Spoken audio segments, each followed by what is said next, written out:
Friends, our next presenter is Honorable Nisar Ahmed, Senior Minister of Education, Pakistan.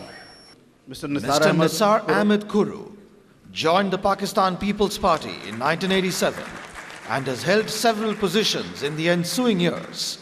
In 1997 and in 2002, he was nominated Leader of the Opposition of the Sindh Assembly. He was Speaker Provincial Assembly of Sindh from 2008 to May 2013, and presently he is Senior Minister for Education and Literacy, Government of Sindh. Mr. Kuru played an active role in the restoration of democracy during the movement for restoration of democracy in 1983. Mr. Nisar Ahmed Kuru is the only member of the Sindh Assembly to have been consistently elected 7 times since 1988. Ladies and gentlemen, please welcome our fighter, an educator, and our spirited brother from across the border, Nisar Ahmed Kuru. Mr. Kalyan Banerjee, Mr. Shekhar Mehta, Sushil Gupta, distinguished panelists, and wonderful Rotarians, good morning, and Assalamu Alaikum. I would actually need about half an hour to praise and appreciate the working and performance of Rotary International, but I don't think I'll be given that much time, but let me express my gratitude by asking me to be here, to be amongst you. I'm also a recently declared Rotarian.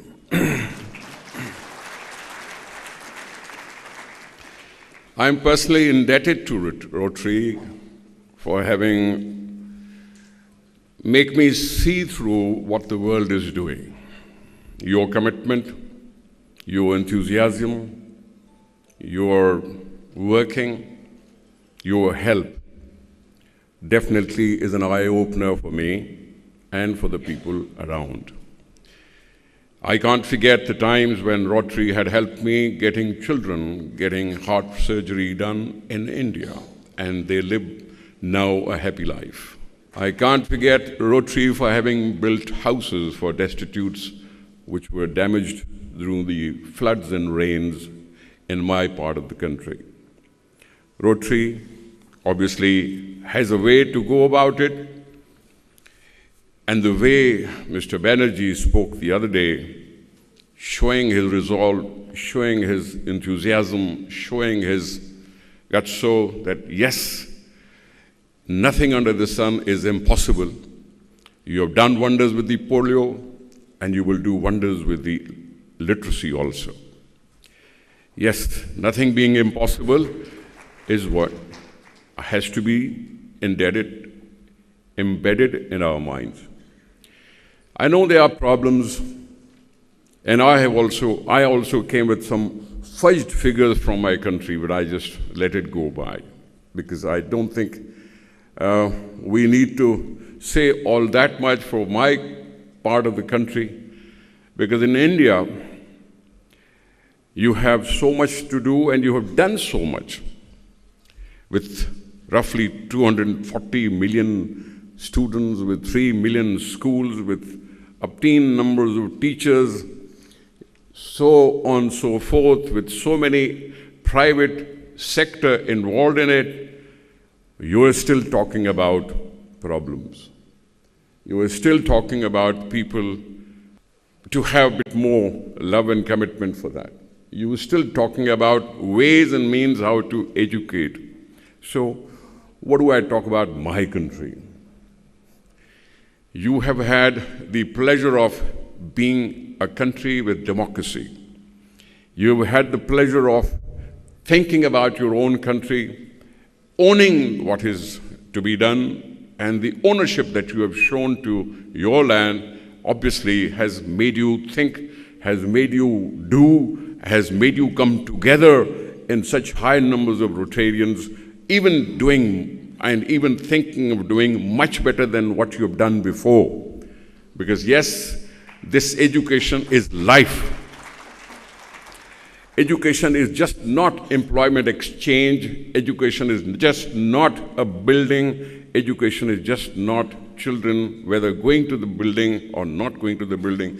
You are, in fact, monitoring the life, and you're giving a direction to the life of the nation. Nation which is coming to this world every day. We have so many problems. You have so many problems. I am no different from what you are. You also talk about the commitment is needed. You also talk about teachers really getting up to do what they should be doing. We are also talking about the parents not even helping the children to do what they should be doing. We also know, we also feel the deprivation that prevails in our part of the world. We also know there's a poverty which forces us to take the children out of the school to put them into a child labor. We also know my mother is not educated to give me what should be given to me. We also know that we all need to shed away all these things and make a resolve and really cry out to do away with the child labor, really cry out to think about just the children, because yes, you are building your own future. And this future sometimes has been neglected in so many parts of the world, and I am one of that. Let me introduce myself, that I am from a province called Sindh, which is 1/4 of my country population. With country claiming about 200 million, I think I happen to be a province of 500 million. Out of 200, this 5 crore from my Sindh needs attention. I know there are about 450,000 students going to a school. I know there are about 50,000 schools. I know there are about 20,000 more private schools. I know there are about 150 teachers. I know there are so many available staff there. There are certain reasons for that, and there are certain backgrounds for that. I don't have to go into the details of that, but half my age of Pakistan has gone away without having fundamental rights. That talks so much about it.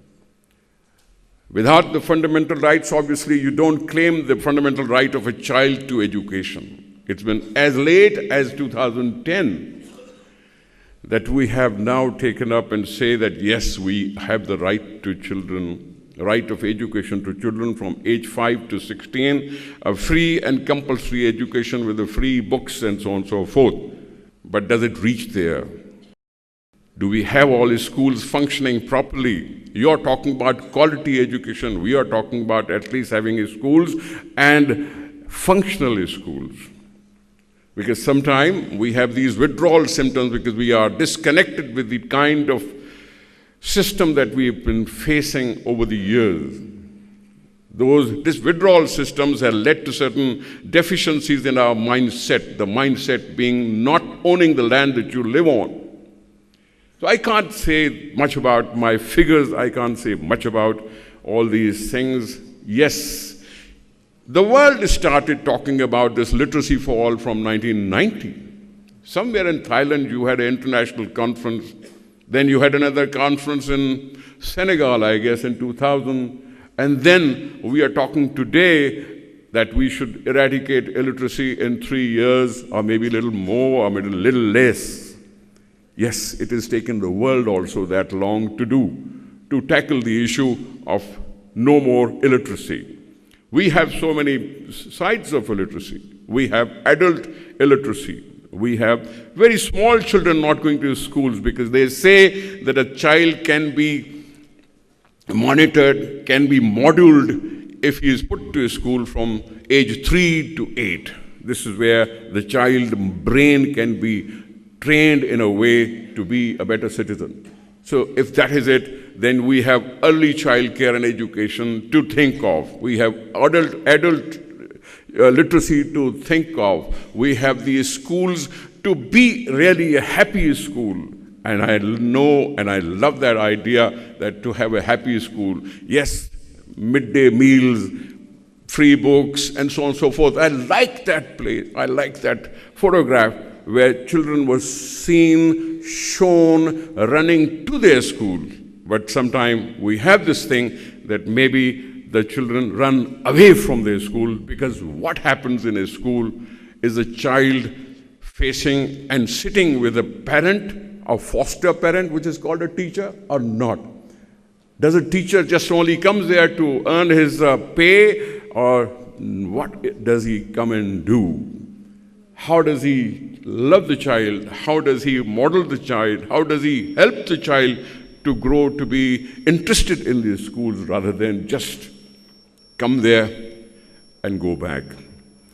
Quality education comes far behind. I have no fear to say that, yes, our indicators of this kind of this part of the world is not that good. I could be talking about 58% literacy rate, but does it look good? With just about women having only 42% literacy rate, does it look good? Does the male look good when they talk about only better literacy rate in the cities and not good enough in the rural areas? We all have to think about it. We all obviously are thinking about it. Yes, I know, we don't lose hope. We are not pessimistic. Even with all these bad feelings and bad atmosphere, yes, Pakistan does claim to have some leadership which has shown resilience like Benazir Bhutto, or maybe some child like Malala to think and face the world against the terrorism and everything. Yes, we have this thing that we are facing all these problems. Pakistan is on the focus of the world. Pakistan is facing terrible times sometimes. Yes, and that is where we have these fears of going out of the house, whether we'll come back, whether my child will come back safely back home or not. So many things. Yes, we are at the stage, we are at the initial stage. So that is why, as a newly, recently declared Rotarian, I ask you and I urge you and I appeal you that I don't have any indicators to show that, yes, we've done wonders for our country. Yes, you please come over to Pakistan, maybe this year, maybe next year, but come and help us, because we need to grow, we need to develop, we need to face the country. You got me emotional, actually. The first day I came here, that wonderful song, asking the children what is available in the school, got me emotional. Then I started getting passionate when I saw those special children singing the anthem. All these things have put in some passion in me also, though I was, we ministers are supposed to be not very emotional, but yes, I am. Yes, I am emotional for my child. Yes, I want him to get a better education. I want him to develop into a good human being. Because where you say that everybody's blood is of the same color, then education makes everybody equal.